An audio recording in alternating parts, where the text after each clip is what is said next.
Ok na église. Yo une église batu bazo une église ozo benga na milimo mabe. Pour avoir la délivrance. Mais ozo soutenir mon conduit besoin parce que ça ministre pour aller na badimi ya ebele. Ozo soutenir mutoana mabe. Ba maman na biso be yamba yamba fula. Bazo yamba n'importe qui. On couche batu ba barre moko. Donc premier ministre ils ont sengaté que autant trop.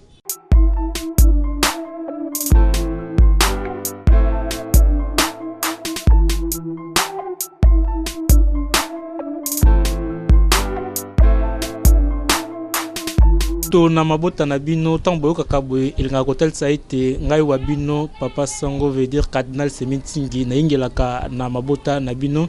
Merci na confiance au bozali ko sala na émission na bino to tonga elongo émission oyo yaka juste pour na koloka bonne marche ya République démocratique du Congo ezali notre beau pays et mokola lelo nazali vraiment na esengo makasi pambate nazali na moko ya baimboka ikolo Congo mwana mboka Didier Guilain Lokofo oyo azali na ba casquette ebele azali acteur politique et puis azali pe président syndicat ya ba vendeur ya ville ya Kinshasa et puis azali leader na kati ya commune ya Ngirengiri elongo na ye tokomeka mpe kosola parce que tokaki neskaka alongwe na navire akati de l'autre côté to bité pour na nini mais ba question za biso biano za ye biso to ekana ba question et puis yende apesa biano parce que musa na biso za kaka ya kotuna ba question et puis ke ye ameka ko répondre biso mona mboka Guilain Lokofo to pesi mbote oui mbote ndeko Semintingi. OK to bi ke ozali cadre ya envol parti cher ya mona mboka Delice Sanga et oza fédéral ya Funa na kati envol mais to ka kisango ke okomeli président na yo mokanda to ebite pona nini okomaki mokanda na epina mokanda wana olngai koloba nini. Oui d'abord na pesi yo merci na opportunité au pesingai pe une équipe technique mobimba ya émission na yo. C'est vrai oyoka ke nungu kinga ndeko Guilain Lokofo na komela ki président national ya parti politique Delice Sanga mokanda et effectivement na komela ki mokanda pona ko yebisa ete nazali lisusu membre na kati ya parti wana te otobengi en vol ya RDC et puis nazali lisusu président ya en vol la fédération ya Funa NT parce na kati ya en vol nazalaki na ba casquette moi ebele nazalaki membre puis nazalaki président fédéral puis en vol les na kati ya AR ezaki na kati ensemble pour les changements et na kati ensemble pour les changements na ngonga oyo nazali secrétaire exécutif adjoint la fédération ya Funa bon kota lolenge makambo eza ko kende okomona moto azali na kati ya envol aza candidat ya envol soit na regroupement ya AR mais aza ko soutenir la muka hein bon mona moto mususu azali na kati ya envol na kati ya AR mais azali ko soutenir Fachi. C'est-à-dire il n'y avait pas une position de la part il y a des responsables au niveau de la parti. On attend aux la lésion na période de campagne électorale. La salle a lésion d'abord période de campagne électorale et après les élections. La position il y a en vol aux agina quatre ensemble et on est koye banate. C'est-à-dire bandé koye banate. Hein pour position comme on est tous les candidats. Bon on a candidat muso azo sala campagne à Martin Fayulu. Mais aza na kati en vol.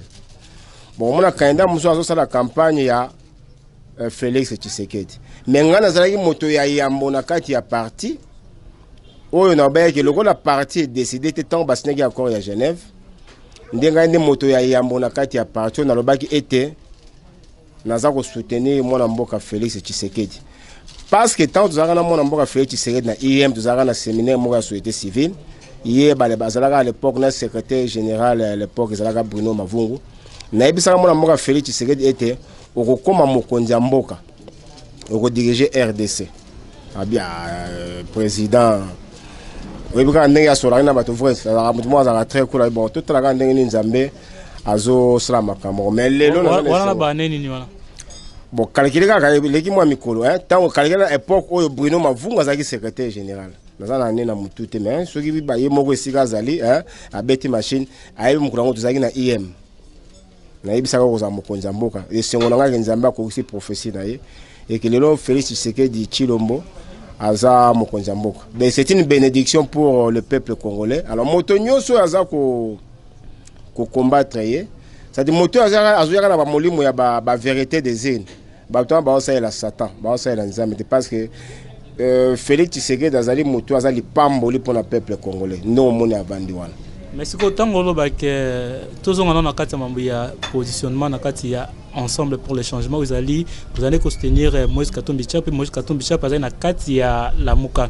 Mais qu'est-ce qui fait que pendant nous lobby que non bandi comme ça na position gauche, nous soit na droite, et ça un non respect à consigne, to consigne les na kati ya lisanga bino. Bon, il y a ceci, ngana za de vrai, na vrai démocrate. C'est vrai, nous avons président national et un syndicat national des vendeurs du Congo. Mais nous avons un esprit tshisekediste. Vous l'avez dit? Parce que ce qu'on a dit, Kondo Tshisekedi, il est abandonné comme militaire pour l'instauration d'un état de droit dans la République démocratique du Congo. Vous l'avez dit? Alors, nous envoyons les alliés, envoyons les alliés dans la plateforme AR. Oh, moi, Namboka, Félix. Président Delis Sessang a coordonnateur. Hein, bien que moi, nous sommes des coordonnateurs. Et en AR, ils ont une plateforme ensemble pour les changements. Oh, yo mona mboka Moïse Katumbi azako kamba. On a dit. Maintenant, ceux qui envolent, n'ont pas un accord à Genève. Bah pour la candidat, il y a une opposition. Tant que Moïse Katumbi a représenté une plateforme ensemble pour les changements. Bemba zalaki na MLC na ye, Kamera zalaki na quoi? Kamera était nani Fayou zalaki na dynamique de l'opposition et Félix zalaki na IDPS et allié. Matungu zalaki na Congo na biso. Bon, moi juste na été zalaki malandango, je ne sais pas. Nouvel élan. Mais tant que poni mon mboka Félix Tshisekedi. La question que je me suis posée, est-ce que Moïse Katumbi va se concerter qui n'a pas présent à la plateforme où ils ont quatre ensemble pour les changements. Et tant que tu n'habites na cadre de Genève, tant que poni Fayoulou. Moi je me suis posé la question. Est-ce que choix na le Moïse Katumbi a participé à la cadre de choix? Est-ce que à se concerter qui n'a pas présidé à la plateforme où ils ont quatre ensemble pour les changements? Je pense que nous avons même au lendemain, on a mis sur position déjà Adam Bombole, le tout premier président, il a s'opposé contre la destination. Après, on a eu Franck Diongo, alors il a eu Bakanda. Mais à niveau en vol, des aguets qui le coffre. Au moins, il y a quatre plateformes ensemble pour les changements. On suppose que concertation et salamagité. Nous avons dit que tripotage, on a gloire à Dieu, caché Gobotama, Basali Masoro na bango, les autres ont Mokonzi Mboka, donc. Mboka siko ezongi na rai toza kolumba siko solo ya changement na kati ya mboka na biso. Mais plateforme na bino ozaki bongo la muka bazo réclamer ti lolo vérité des urnes non ko bitumbane silté yo kati les côtés plateforme ya banani ya biso nga zaki na la muka te wa pe pa envoler zaki na kati masolo bas candidat bas tenaki. Non, il y a ceci nga Guilin Lokofu en vol il sera jamais aux dans la muka en vol. Ensemble, c'est vrai, en vol, les gens AR, les gens ensemble.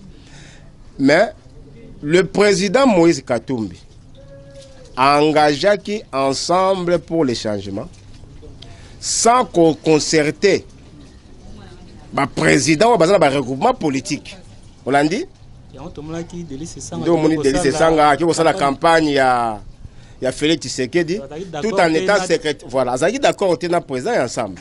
Parce que Yende, secrétaire général, il y a ensemble pour les changements. Mais à cette campagne, il y a Félix. Et il y a en vol, il y a dans la Mokate. Il y a jamais dans la Mokate. Parce que la configuration, il y a Batouango, ou Batiré dans la Moka. Nous avons espéré qu'on fait ça. Aujourd'hui, Fayoulou. Aujourd'hui, Ndeko Bemba. Aujourd'hui, Ndeko qui Adolphe Muzito. Sur le télégramme, Bemba était vice-président. Fayol azaki na assemblée provinciale à Kinshasa, azaki président de la commission économico-financière. On sait ce qui s'est passé dans la ville à Kinshasa. Moi, je suis président national du syndicat national des vendeurs du Congo. Je sais ce qui se passe. Tu as IBP, impôt sur les bénéfices et profits. Ils arrivent à 20%. Mais comment il y a 30% d'engagement? Nous avons vice-président de la République dans la commission économico-financière. Mais quand même en tant que vice-président chargé économique. Non. Je ne pense pas. Bon, mais je ne pense pas que le Ramalam est salamé. Parce que le Ramalam est salamé, le peuple congolais a comme on sait, mais tant on a tout bandé rolé là. Au moins, si on a malam, tant tu sais que tout s'arrête. Hein? Les 30 juin, tout s'arrête. Nous décidons de Robemba le baki, ou à Robima, mais ça c'est Robeta Makile Rotam. Hollandi. Parce que tant on peut pas tomber, parce que les choses ne marchaient pas. Maramandé retourné. Vous comprenez? Déjà, ma caméra photo le barapolé, tout ça n'a pas été état de droit, photo le barapolé, le lingue ma caméra. Batuba ko sabi sote que, boye la personne ma solo la vérité désir. Alors que bien mo autant bo kambaki ma solo, hein? Bo ça là yango malamote. De tout tika molangi pembe. Mon amboka Félix Antoine Tshisekedi Chilombo. Akamba biso na ndenge tozokende.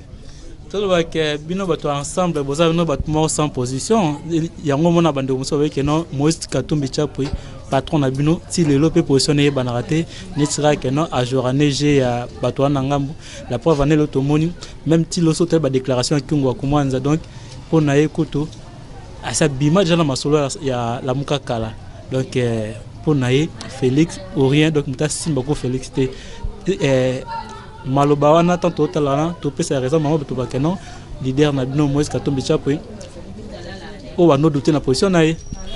Non, il y a ceci. On met tant basala ki ba makambo na bango ya accord ya Genève. On moni à tout moment so ko makambo ya ba partage ya pouvoir, hein? Bato bazaki dans ancienne majorité.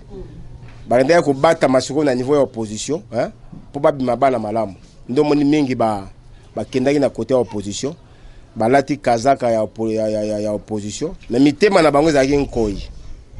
Est-ce que journée na mukula lelo pene za na mutu akoko boya mona mboka Félix Tshisekedi au moins même Moïse Katumbi a compris même kinga zala kunati ba baso diriger na Kingakati te Kingakati na bia totali bilili asa makambo ezo na Kingakati te na lobi totali bilili biso nyonso élection et salami cour constitutionnelle a confirmé. Basali remise et reprise.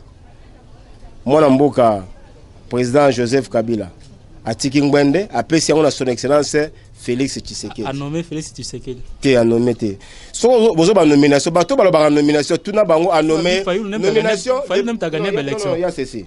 Le président de la République agit sur base de l'ordonnance loi. Est-ce que vous pouvez un numéro d'ordonnance loi oyo Joseph Kabila a signé a nommé Félix? Bon santé que le représentant Kabila zaki mo kondi violation ya ni ya constitution donc ça la mamla ba ndenge nae non ata sera violer constitution mais il faut nommer. Il faut poser acte à nomination qui n'a nommé Joseph Kabila n'a nommé Félix Tshisekedi président de la République. Est-ce que le président de la République va nommer? C'est pour nous que soko moni bato bazo kendaka tilelo bazo kendaka ma vérité ta. Au moins Tshisekedi a monté à malam. Ils osent reconnaître pouvoir na yete mais a tiki au sala meeting. Atiki binobo tambula. Fayou le impôt azo foutate. Azo foute impôt. Mais bien que azo reconnaître le pouvoir fait Tshisekedi abete moi la maya rose en pierre na fongole la ye Faden House. Ba fongole Faden House malgré a foute impôt basali pour ba kanga qui ont illégalement il y a non illégalement ta foute ki impôt balanda ba procédure landa ki taxation mise en demeure nyo se fouta magité ba select. Mais dans le cadre de crispation politique, dans l'accord il y a Saint-Sylvestre, hein, de... Mais est-ce que si dans un l'État ou à foutre un poté, est-ce que vous faites bon, faut foutre un nyonga ni moi que c'est que les lois mazaki le kuta. Non, ceux qui a foutu mais le président si réellement zaki na nyonga ba fungula pour non il y a ceci elle a frappé dans la loi. Non il y a ceci et ça na bato basali ba acte à viol. Hein? Ba prisonnier politique ou basali bien la prison. Mais nous avons le commandant suprême, nous avons le magistrat suprême. C'est le président de la République. Ce qu'on appelle hors de gracier, on va faire la maison. Yo boy. Au moment où on a une habilité que maman m'a boté la banque au boy. ou azalaki na nyongo banque boto le pan. Est-ce que banque a pouvoir judiciaire pour boto dans le pan? Mais mon konzambo a pesa ki ordre bazo c'est maman dans le pan. Le reste après. Zolanda. Les gens n'engagent pas pe o tant on moto foutité. Le président au comment il va faire au bout il faut un peu. Le président de la République a un pouvoir de sa ordre. Ba gracier mutuana. Ceux qui ont gracier prisonnier ba katela ki 10 ans condamné à mort ba gracier. Bon on a un peu mon konzambo gaza na droit là. C'est-à-dire gracier dans le cadre de la décrispation politique. L'accord il y a Saint-Sylvestre. Bon ça je ne sais pas dans la financier. Ceux qui ba gracier mutu ba fungoli. C'est que mutu fungoli mais ne faut pas na refuta. Ceux qui peut me colorer à foutité bon. On a plus dans ancien na mon mboka Félix c'est que dit trop bon trop couillon. Mutu ya malama pe soki l'équipe mingi za ramabe. Tout excès ni baloba na biso. Hein? Ceux qui m'ont malade, les gaming et mon père d'arraper forme. Des fois, à un moment donné, mon condition va frapper. Ok, merci. Il faut à un moment donné, mon condition va frapper. Mais tu continues toujours dans l'émission Nabiso de Toyib Binotozana Bongo Manamboka Guilain Lokofo, OP Azali, président national, il y a Vendeur. Il y avait le province à Kinshasa,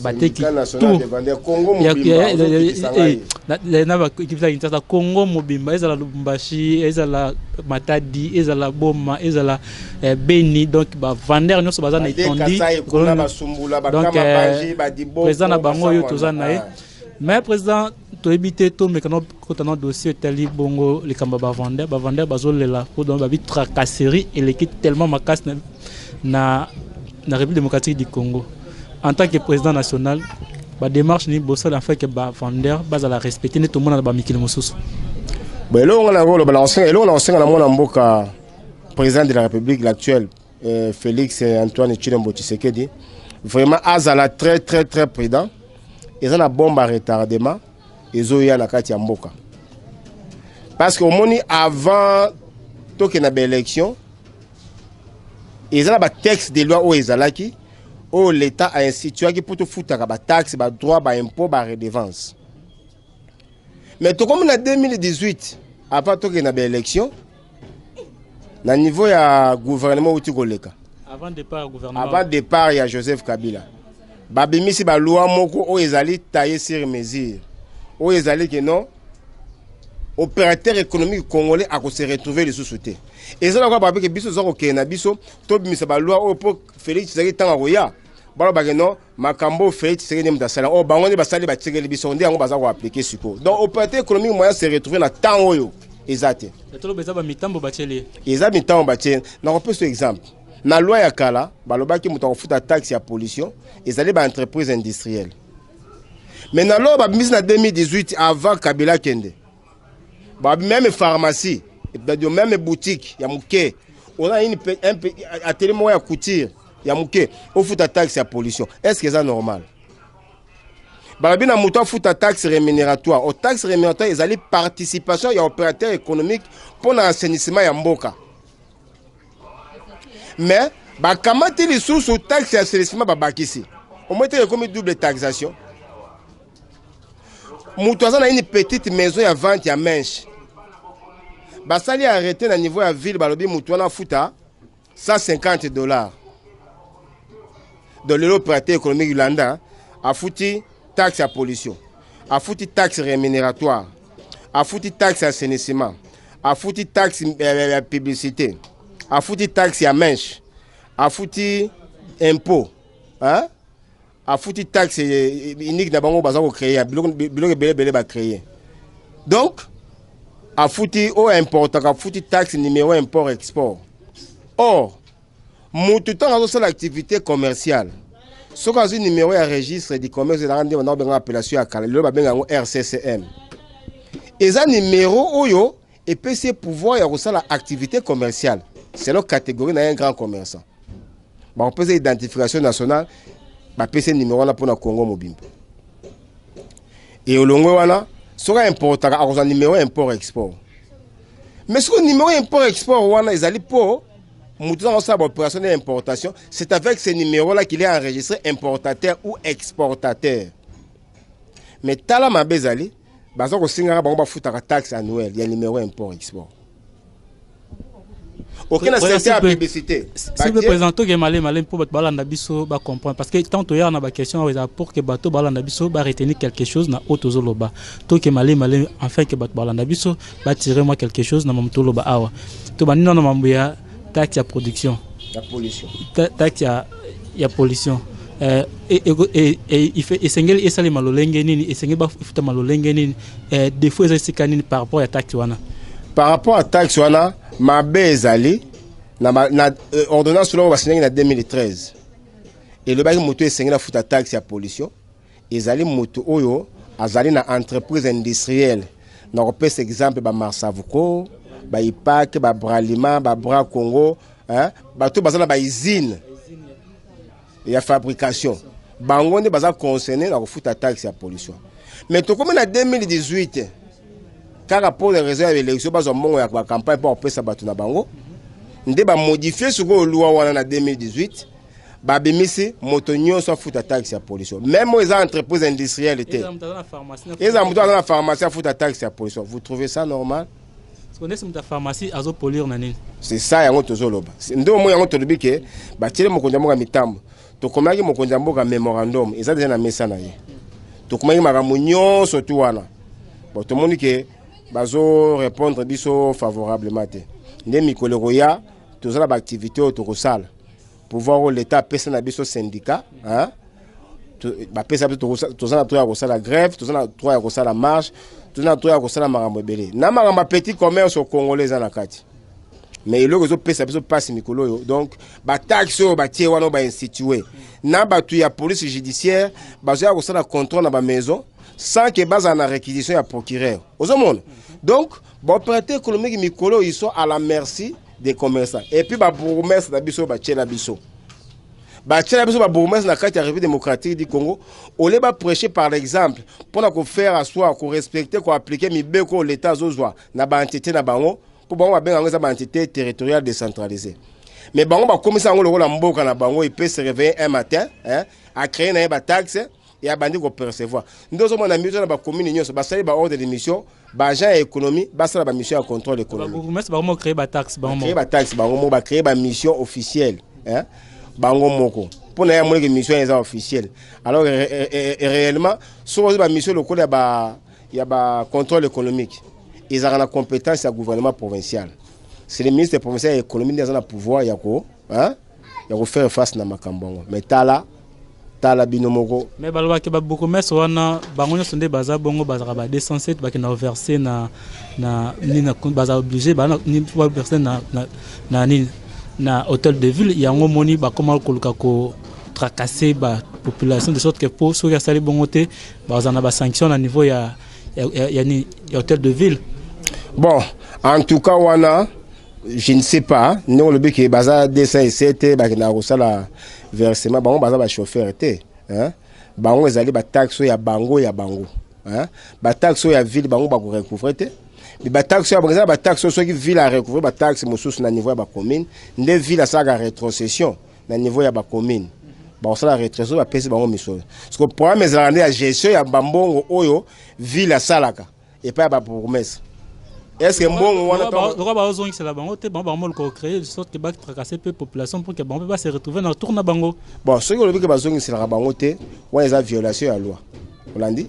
C'est bazongi c'est la bango te voilà mon konjayi un gouverneur de province dans la rétrocession on tout gouvernement central. Alors c'est la rétrocession on a été donc c'est gouvernement central tout gouverneur wana ba violer ba loi. Ou était la réparation ba recette na kati ya mboka na biso.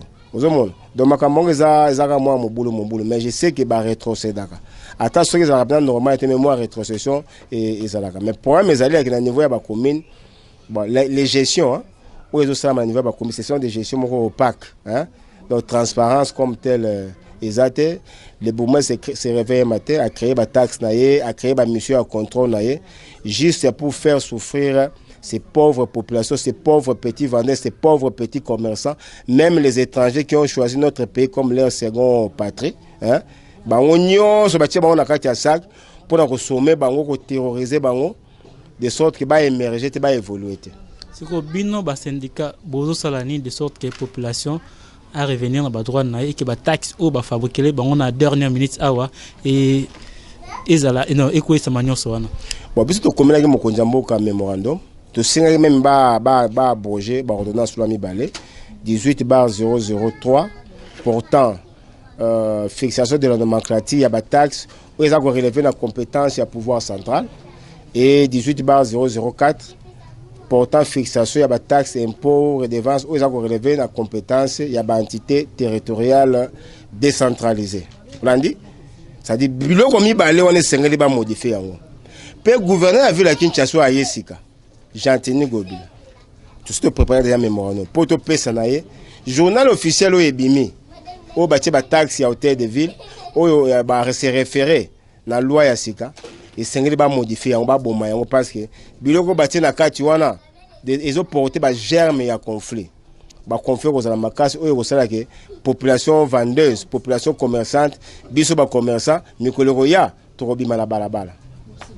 Si en depuis la taxe et pollution, taxe souligne au moment que non et que vous appelez un peu pesant par rapport à la population. Taxe assainissement. Assainissement, mais ce n'est que normal. Est-ce que bon ça faut que il faut que vous faites la taxe wana. Maintenant il y a la taxe rémunératoire. Taxe rémunératoire ils allaient ceux qui nous a permis d'exploitation là hein. Ndé a refoutu la taxe rémunératoire. Taxe rémunératoire les allaient participation, il y a commerçant pour l'assainissement il y a mboka. C'est ça la taxe rémunératoire. Donc, bah koki ko instituer les sous-taxes assainissement. Pour la loi ya kala, bah chaque taxe moi assainissement bah ils abonnement. C'est-à-dire la ville l'État peut créer une société. On dit bateau bazala na ba flat hotel ba ni tout ça. L'hôtel de ville tout le ou bien le gouvernement a créé une société mon bateau ba ko longololo ma matiti. Hein? La fin du mois au fouti bango. Mais cela ne peut pas avoir, ne doit pas avoir un caractère obligatoire. Rémunératoire n'est en autant commerçant à fouti. Hein? N'est à fouti participation pour l'assainissement de la ville. On l'a dit. D'abord, il y a aussi un commerçant qui a taxe à assainissement. Donc, il faut pas pour soit tu as la rémunératoire, soit tu as la taxe à assainissement. Ok, même la publicité, papa. Fonds de promotion. C'est pas normal. Au salut maison, aux obligés de publicité. Il faut quand même. Le pan, on a l'État, l'État, faut foutre la bongo. Non, il y a ceci. Ceux qui ont commis boutique la persévérance, n'a pas de publicité. C'est l'identification de la maison. On l'a dit. Na commis boutique la persévérance. Mais il faut na comment pour ça ceux qui ont commis des infractions, c'est l'identification de la boutique ou la pharmacie. Et la publicité. Mais tel est le basalian. Na quitté et balobi mutu na fouta $5 chaque mois. Na fond de promotion quitté babi faut pas fouta 5%. Donc on a autres un papier duplicateur par exemple. Na te qui ram. Parce qu'on a ram wana FPC faut prélever 5%. Na ram ya papier duplicateur on a te qui wana. Ce qu'on quitté a prélever $5 par mois. Donc, rien qu'il y a des services, on a $10 et quoi. À 500, on a $10 par mois. Rien qu'il y a des services, on a combien 20. Alors, il faut des taxes rémunératoire. Il faut des taxes à pollution. Contrôle économique, impôt à donc, l'opérateur économique, c'est l'État. Donc, l'activité commerciale à Congo est comme casse-tête. Oui, en 2001, tu sais combien de chauffeurs, ils ont 4 ou 5 plaques d'immatriculation. Ils ont 3 ou 4 modèles et permis de conduire. Est-ce que permis de conduire est un délai? Na tangi classe na silisi. Hein? Na jui brevet na institut na tangaki. Ba moni ke mutu yo akomi mécanicien, mutu akomi chauffeur. L'État peut un permis de conduire. Parce que comment permis en un délai à 5 ans? Ce permis c'est semi-biométrique. Tu as vu que tu as un permis biométrique. Ce n'est que normal. Oh, on est quoi? Il y a besoin de ça. Non, c'est comme la biométrique. Ce que biométrique, on a délété. Même passeport, on a délété. Passeport, il y a un attends, semi-biométrique, tout biométrique. Mais beaucoup de gens ont un délai à 50 ans. Et ça, il y a un ceux qui n'ont pas voyagé, ils ont caché leur visa.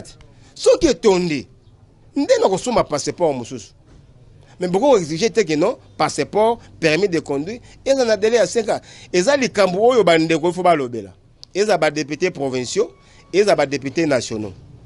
nationaux ba députés nationaux na yebisaki bango eza président de liste sang na yebisaki vous avez candidat député provincial na commune Ngirengir mais to éviter est-ce que vous avez parmi ba bloc na kata projet de société na yo to ndengene les a parmi ba bloc ezaki na kati o nanga na lobo omoni ngai omoni ba ndeko baza na kati assemblée lelo hein qualité ya Guinée le kofazate na kati kuno qualité o yanga penza kino matière oyo esengena kenango na kati ya assemblée o esengena kenango na kati ya assemblée ba matière wana nane koti kuna te de je regrette que baza kuna bango nyonso donc mutazana qualité nanga zate qualité nanga zate même président Godempo isa même qualité nanga zate isa même ndeko na biso mena ngiringira nani ba komba batute amena ngiringira ipasa qualité na te te ko ba te ko abima te le bar na ngiringira mutabima edi yeli molangi. Hein? Yenda bima député provincial la commune ya Ngirengere yé azana qualité ya Guinée le kofote te bazana qualité na ngate nga aza président national omoni ndeko na ngai edi wana za leki na ngai hein aza leki na nga penza ya hein ya motema siga zali na pesi bambote mais bala ngoto ba voter to sani to ko pesa ga mayele ti hein omoni mokonzi mboka poani mokonzi mboka zwaka ba conseiller ba leki na mayele po mwende na zo beza TV hein mimso akomona bia président lobi nene be qualité na ya zate mokonzi mboka zwaka bato ba leki na mayele poani omona aluki docteur moko na droit aluki docteur moko na droit constitutionnel hein aluki médecin moko ya privé donc atanga pena ba classe baluka pona ko sunga bango bazwaka ba mesure moko ya malamu na chaque matière ozomona siko surtout que na assemblée nationale na ko pese 3 exemples est-ce que so yoki ba interpeller ministre de l'économie parce que après ko appliquer mibeko o epekisi ba pa ba ko ça petit commerce na commerce à détail ba interpeller. Est-ce que vous avez interpellé le ministre de l'enseignement? Parce qu'il y a beaucoup qui savent l'école et qui ont l'activité commerciale. Parce que l'école, ils ont l'activité commerciale, ils ont uniforme, ils ont un journal de classe, ils ont l'école. Ils ont besoin de RCCM, ils ont besoin de patente, ils ont besoin d'agrément pour battre sa classe. Mais les lois, ils ont un journal de classe $10. Mais si on a Wenze, ils ont 3000 francs. Mais les autres ont $10. Est-ce que vous avez député qui interpellé le ministre?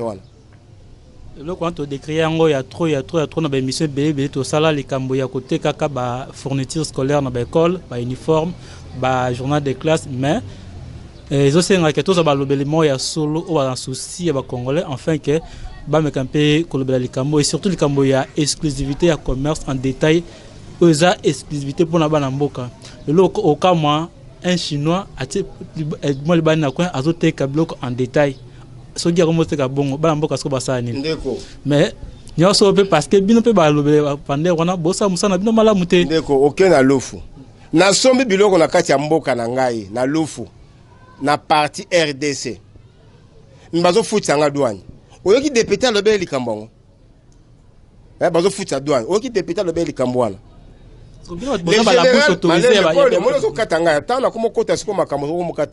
les général Kasongo a sali bulletin de service atindi ba policier ba ke la contrôle ya ba document na ba boutique les amsana général Kasongo commandant de la ville ba teke ba boutique ba comment pe ba policier kaya on a tout ba ke contrôler ba autorisation d'ouverture ba numéro impôt ba permis d'exploitation est-ce que les amsana ba policier mais a sali bulletin de service a PC ba ke la contrôle est-ce que yoki ba interpeller ministre de l'intérieur et à niveau provincial à niveau national au token na ngirengiri ne pas na biso na programme ya 100 jours mokonza mboka sali commune ya Ngirengere bénéficier nini na programme ya 100 jours avenir sayo basali nini basa nzela te bon sayo yo moni omoni ba Ngirengere na zolo yo zo bana kasavu na ngamba kasavu nga zo bana Ngirengere nde na yebisaki leki na ngai edi yeli na sola ki naye na bi c'est vrai ndeko osungi ba ndeko mingi ba matanga ba pont mais le cause na kati ya assemblée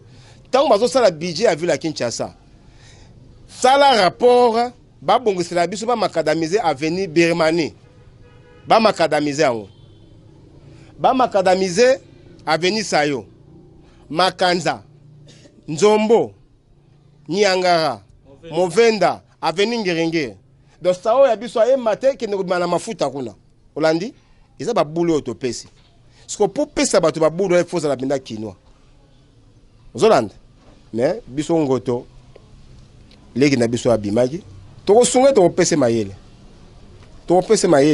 ce qu'on a besoin to pese ramel côté beta boy côté beta boy pour campagne ezaka na makambo nango campagne ezaka na discours nango après la campagne eza musala namoni échec était ya ema muto parce que ba biloko pendant la campagne to mona to ka kiango te mais tango échoué discours au commissaire ko sosko ba révélation malam non nga na campagne otambola inanga te so otambola inanga onga yoka makambo to zaka pe na ba mikolonda to zaka na moi j'ai été trahi par mon parti Olandi parti atela ki ba moyen atela ko mamonyo so pour la campagne bon trahison ou taïsou soit yo ndimi oza candidat député hein parti na yo epesio $120 $120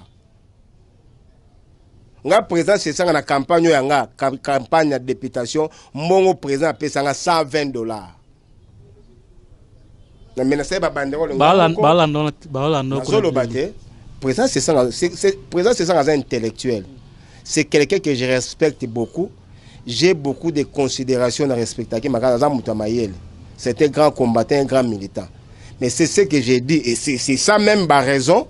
Oh, ok. Et ça, les pénals a démissionné dans la partie. Un candidat député provincial, $120. $120 pour la campagne. Au salon banderole. On a tenu qu'à c'était. $120 au président de l'ICSA. Et puis, nous avons un camp. Nous avons en espèce boité. Ça les photo et 4000 flyers photo on a 4000 photos pour une commune où ils ont 75 000 enrôlés ce que yo pesinga 4000 photos donc pour ma député autour na salanine c'est pour mon leki nanga dit il fallait leka pour ça on a zaki ba moyen campagne nanga na lia nanga leki nanga pour nga za président ba commerçant mais quand tu mataka masu wa moko. Est-ce que pendant la campagne, bavotaka mbongo, tu bavotaka idée au mutazanango?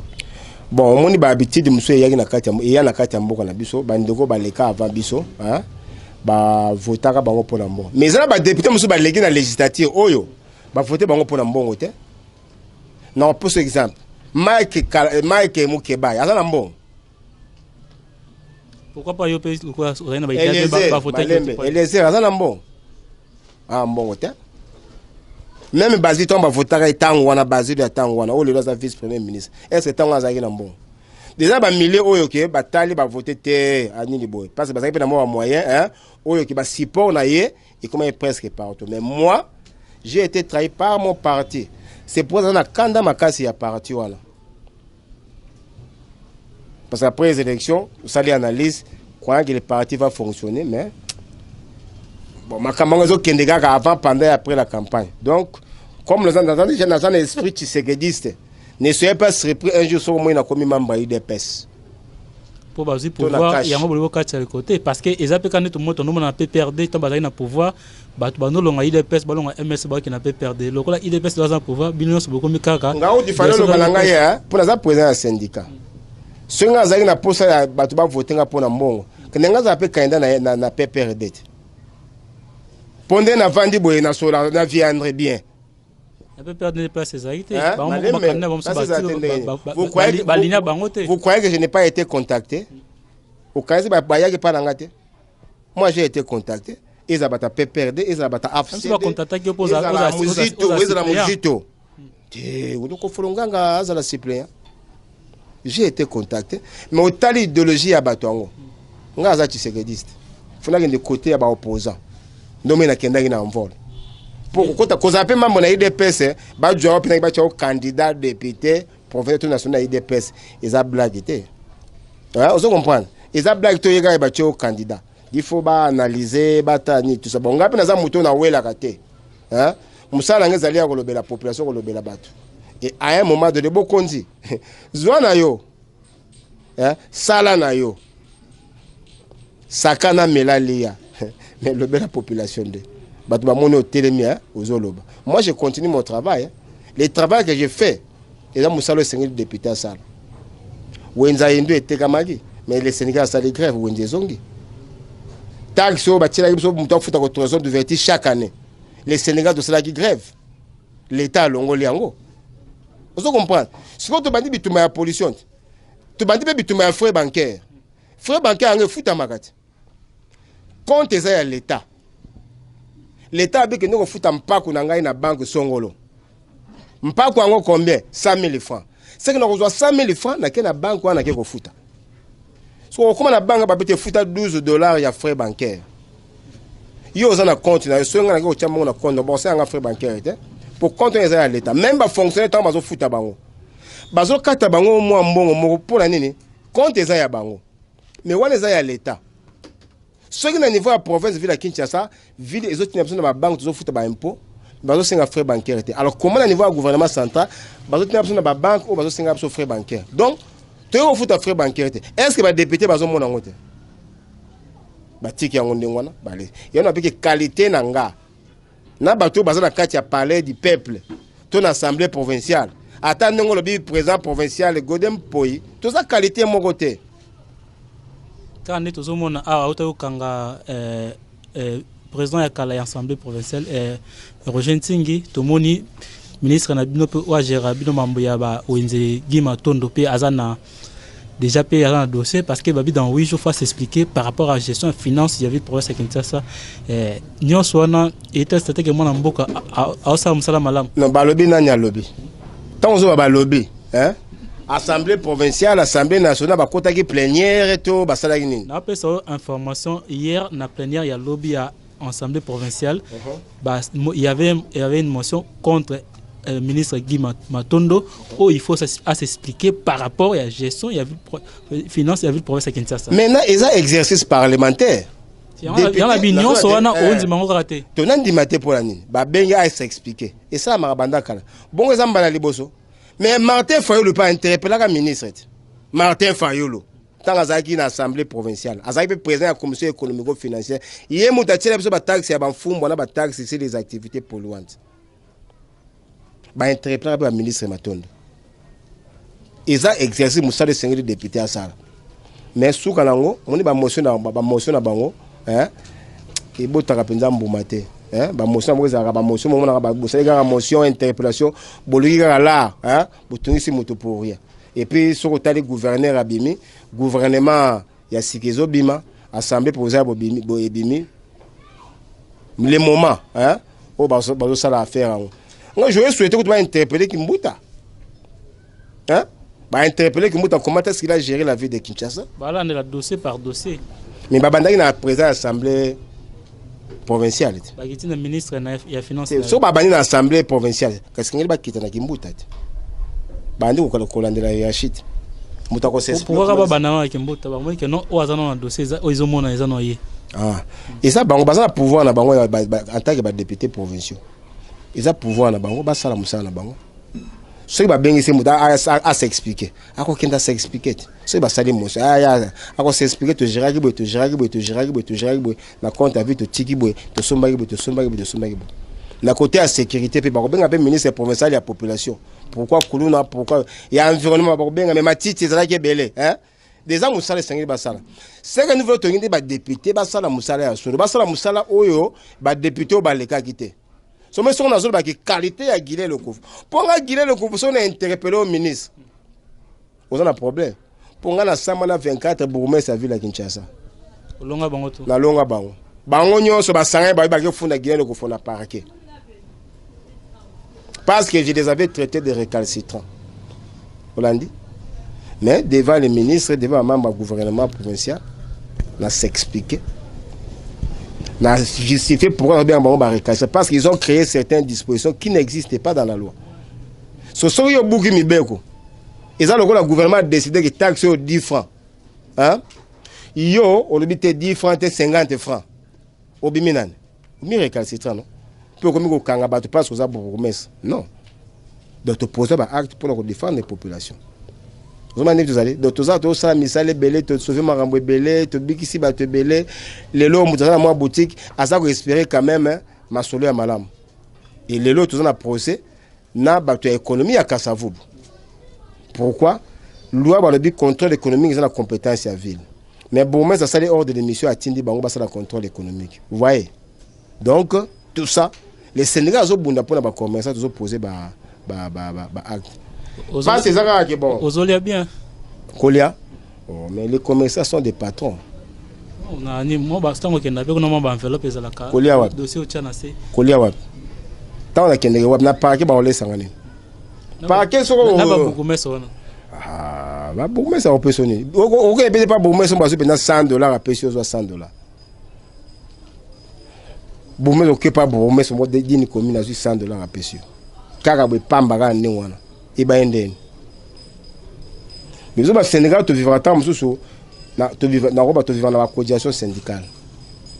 Soit membre à dans dossier mon boya makasi ba 11 millions. So ba beti ba pénalité. Mais tant au syndicat roya au talisi agent là que biloko yo c'est conformément à la loi ezaboité. Soit déjà opérateur économique o amona ba 11 millions syndicat défendre ti bosuki tam na 100 000 francs congolais. Vous regardez ces commerçants là roti gonde wana. Profiter maman la faiblesse na. Non. Au profit de la faiblesse comment? C'est parce qu'il faut 11 millions. Tant il faut défendre, il faut 1000. Moi, carrément, comme faible devant eux. Non, comme faible. Opérateur. Non, opérateur, comme tu as séparé que le syndicat a joué un rôle. Le rôle du syndicat, c'est-à-dire défendre l'intérêt des commerçants. Alors, c'est mon 500 000 $. Au cas où il était, il défendre. Ah, merci, papa, Nzamba Pambola. Mais il y a mon quoi, au boulot, habité, ou à même président. Oui, puis le micro, non, ça va dans 5 ans, Moussa, non, tika, non. Il n'est pas mon baboya raté. Pasteur a bondé pour la moto, il est digne, à Boyan. Oui, il est action de grâce à Boyan. Mon pasteur a ce boyan, on tient un boyan. Eh, papa. Ndenge na fanya lelo boye ndenge ba commencer ba so cotiser mongo ba be présent na biso photo so mele jeep bien so ba yelinga ngwana ndenge ba yawa na makana boya na boya ngote ba moni ke présent na biso aso défendre biso malamu il faut to tshebe na ba continuer malamu ndenge mona na ba église mona ba so sala calcul fin de mois to futi la passer mbonga loyer dimanche bilo ko lia pasteur so bazana campagne d'évangélisation séminaire mo ya munene omona ndimi moko habité ngai na kosomela pasteur costume biso pe na syndicat zana les syndicats vivent de cotisation de ses membres dont et legs. Mais est-ce que ça veut dire que la cotisation membre il y a syndicat ba cotisaka yango ça que gina le kofo vendre tout le monde vivakana d'abord naza commerçant pour un membre la syndicat il faut un commerçant so que na wenza bayaka na table 63 au mona Guilin le Kouf wana pavillon 1 oye na wenza ba la table 278 279 entre Bolafanzombo deux tables à Guilin le Kouf comprendre nous un commerçant moteki na lia na msala nga koteka ya mibale les syndicats donc tant au syndicat vandi ceux qui ba membre baza ebele les syndicats auront aussi de ces moyens. Les syndicats ont la source na facilité à fonctionner et faut que y na carte ya syndicat syndicats ils ont défendre l'intérêt des commerçants ils ont amélioré conditions de travail des commerçants ils ont amélioré conditions de travail na vie na bango conditions de travail des syndicalistes na vie ya ba syndicalistes ils ont le avocat mozo futete ba corrompre mais ceux qui ont côté na carte ya syndicat aux opposants cotisation syndicale les Sénégalais ne peuvent pas fonctionner. Il y a un bail qui a le coffre bien parce que au que parce que les mobs on dit nous là au canyon miso. On est comme corruption. N'est pas que naza tshisekediste. Naza tshisekediste, naza syndicaliste, naza tshisekediste. Faut y ba. Donc naza na carte IDPS mais naza tshisekediste, voire même esprit même temps sur les gafachi yemoko. Talaka na psako Genève. Tant on va signer, mais na envol mutali boso a tellement biso que Félix a ndimi likambo à Genève na sandi mbala mo wala nga na benga mo na ndako nso ba tshisekedi se baza kebele oyeka ba combattant base pe tomboki mina za membre IDPS. Mais bon, bien que dossier c'est le cas ça appartient déjà au passé mais tu vois que Félix Anzima kango a sala même ba déclaration à la télévision Fayulu c'est les changements base ndebo ya loko wana non ils a ba accord soko signé ce qui base à boy faut changer peut. C'est ça la démocratie. Le président Laurent Désiré Kabila a signé un accord à Lusaka. Après à Salarani, a retiré la signature. Assemblée nationale de Bissouana Sénat. Article 8, 15 alinéa 3, en janvier 2015. Ba signé la honte. Mais tant que base est base la population. tant que population est tomboki kengo lo ba lingala te osoka na Sénat on a kengo lo lingala pour la population est tomboka ki Donald Trump a signé un accord sur la dénucléarisation accord na bango te ba corona banine à partir avion a retiré signature. Vous comprenez? Kabila le père Yemoko. Bah c'est encore na bango ba accord ya Saint-Sylvestre a modifier yango te a appliquer yango. Donc les amakambo tant que peuple a moni que logo ça mais yango te en tant que responsable politique, il faut saisir la volonté populaire, une démocratie, le pouvoir du peuple par le peuple pour le peuple. Pour aux autres exercer pouvoir en tenant compte des aspirations au peuple azoling. Nenga azabana président du syndicat. Na posé acte mon bureau exécutif, bureau provincial, ba base, ba boy ba bilanga na retraite signature. Ou bien conséquence ni ezali sur na boy, on va me destituer. On comprend. De ceux yo za teti, ozo comprendre garaté. Ah. Tous les 28 n'a été ce qui beaucoup pour moi Rosala. Ba to ba de conseil na Sainte-Thérèse pour me golo le gola ba to ba yo golo bina bonyoma.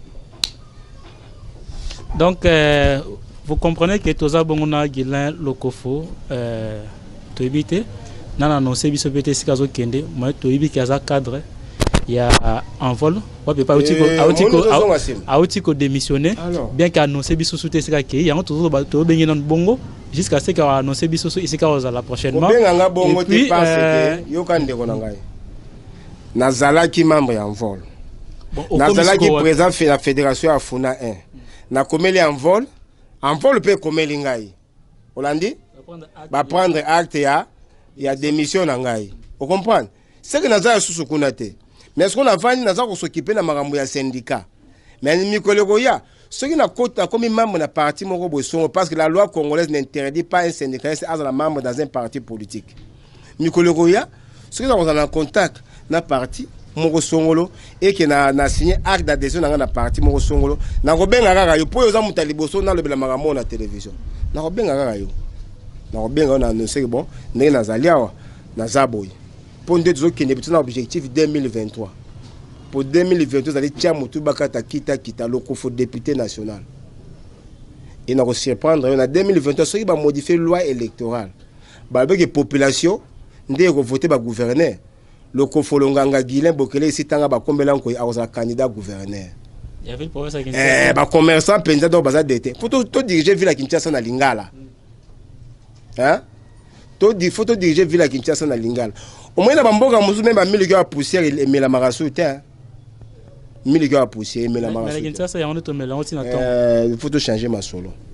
Il faut diriger ville européenne à Lingala. Comprendre? Donc, je vais vous dire, donc, les loyaux, nous avons la capacité même de premier ministre. Nous avons la capacité pour na tambuli mboko yo Congo na tambuli. On met pas bon na tambuli même ba luba ba mo ba komate. Mais est-ce que pose la premier ministre na mboko ezo senga faut tambola ba mboka belé pour que yo sa premier ministre. Non, il y a senga compétence. Non, ezo senga compétence et puis intégrité. Faut amter malam. Mboka na biso bato ba bomi ngo ba professeur. Ba pasteur na ba maman. Parce que ba professeur makambo bazo te biso na classe. Les matières autour de niveau de classe. Mais tant que comme la politique, il y a un autre bazo sala. La conférence nationale souveraine est égale à la conférence nationale. Grand professeur. Aucune église. Il y a une église, il y a une église, il y a une église pour la délivrance. Mais ozo soutenir mon conduit parce que la ministre pour aller na badimi ya ebele ozo soutenir mutu na mabe ba maman na biso be yamba yamba fula bazo ya n'importe qui on couche bato ba bare mo donc premier ministre ils ont senga te que otanga trop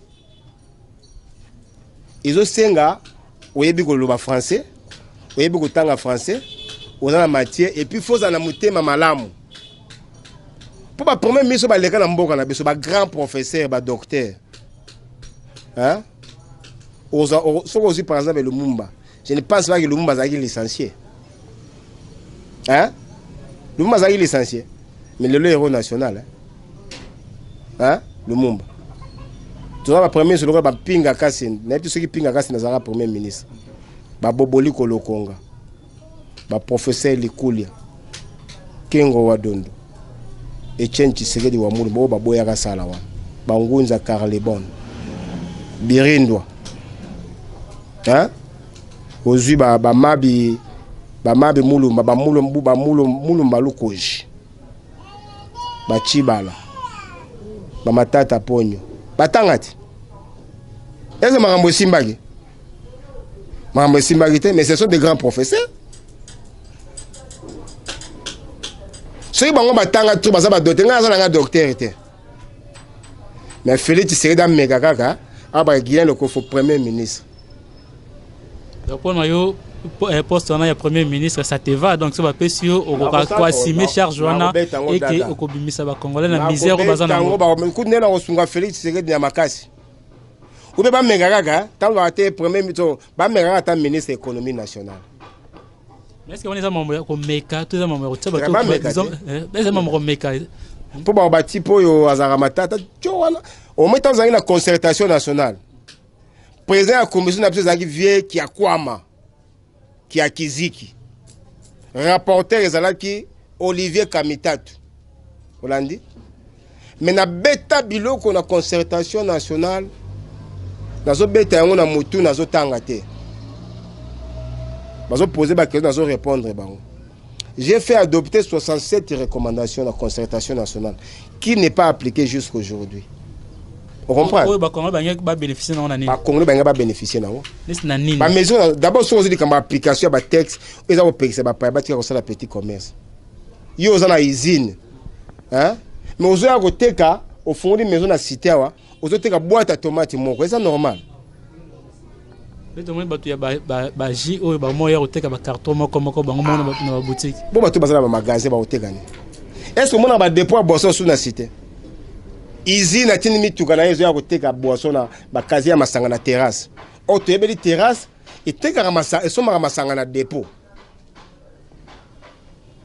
Yo étranger uti na mboka na yo ozo ya kosoma biloko na usine na mboka na biso. Bandeko na biso soko bakena na Chine, ba mboka musu jamais bazala en contact directement na usine. Ils doivent toujours passer par un autochtone. Dikamba gratuité à enseignement to le bela yango. On a fait adopter, j'ai fait adopter 67 recommandations. Les maisons de Rosala, na repé son document na quoi, na repé ça au tal. Donc le COFO a ça la compétence, mais république, ils ont utilisé. Mon république est utilisé. Ah, bien bon moi bobité, azabena Tshisekedi. Ok, merci Mboka Guélin Lokofo. Donc à lobby à la compétence et c'est un Mboka est utilisé afin que Abimisa ou Azanango pour le bonheur ya ba Congolais nyonso bisika bazwami to komi ko comme vraiment na suka ya émission na biso ya mkolalelo mais nanga ki avant to kabwana malilo basuka na invité na biso ya mkolalelo ameka mpe ko fixer bato par rapport ya avenir politique naé et puis le basuka na ba commerçant nyonso bazali baku ya kolanda émission na biso par rapport à bitumba bobunda pour na ba taxe o zobenga mitambo baseli présent na biso Félix Antoine Tshilombo Tshisekedi. Oui, en ce qui concerne mon avenir politique, je suis en train de réfléchir, sauf imprévu, de partir on a moins na au côté des IDPS. Ils ont pour la pouvoir, hein? Ils ont pour la pouvoir. Oui, mais ça c'est une question idéologique. Et deuxièmement pour les commerçants, au niveau du bureau des études, toujours système chaque samedi, dans la réunion, opérateur économique dans la ville à Kinshasa. Oh, il y a un problème. Ils ont samedi porte ouverte. On a Chouapa numéro 16, la commune de Kinshasa. Si on a Chouapa, on a quoi à Kassai. Au moins, le bureau de Sénégal, c'est vendeur du Congo. On a la réunion, on a biso, on a commerçants, on a des difficultés, on a des problèmes. Et à Souka Ezali, on a péché merci. On a bandeko balandi biso. On a des petits nangati chic, les grands mécaniciens. bango bazo mona passe na ba taxe muta osala mécanique mais bazo nyonga bango opérateur économique dans le dépôt à ciment Selika ba membre nyonso ya syndicat national des vendeurs du Congo bureau exécutif Mobimba et bana matadi na rozonga susu kuna matadi Kazangolo pour na to sisa misala oyo na yelaki kuna pa to yoki bien que to komaki to défendaki mais makamwa mabesa ya le rôle ezonga le susu et na osenga na mwana mboka Félix Tshisekedi na programme ya 200 jours na programme ya 200 jours ata la pia ngirengire so on fait la biso à venir à Sayote à faire la biso à venir Birmanie ba macadamiser yango ba tia ba terrasse pour ça la kitoko pour le reste vraiment na peso encore une fois merci na occasion yo au Pesingai ba yo na pesi ba na nganyo sombote bébé Choukrani Fabrigaz Miradi Christopher bien na pesi bino Mbote, sans oublier Joseph Lokofona Angola. Merci. Ok, biso beto pesi madame Lokofo Mbote, malgré moi abosanie, biso to pesi Mbote sikazali. Merci na baino so bazwa kalibaku ya kolanda émission na biso tobi ke kolanda biso à travers le monde. Et donc grâce à la chaîne Nabino FK TV, donc yangonde mo pepe asika yangonde et na masolo ya sika. Merci vraiment na ba soutenir émission, bon continuer toujours à soutenir biso Mick Ntingi depuis Toulouse. Donc pourquoi pas Nadine Lumaya, pourquoi pas na Miko Dibois et na PCP félicitations na Metampinga pour na bébé Asika au Autiko Bota na batutu boko toujours na bosanité GGNT mon Antonio Nzinga. Merci na Ben Ndomba Gamos Pazaki na sima ya caméra tukutani na prochaine émission Botika la Malam o mabota na bino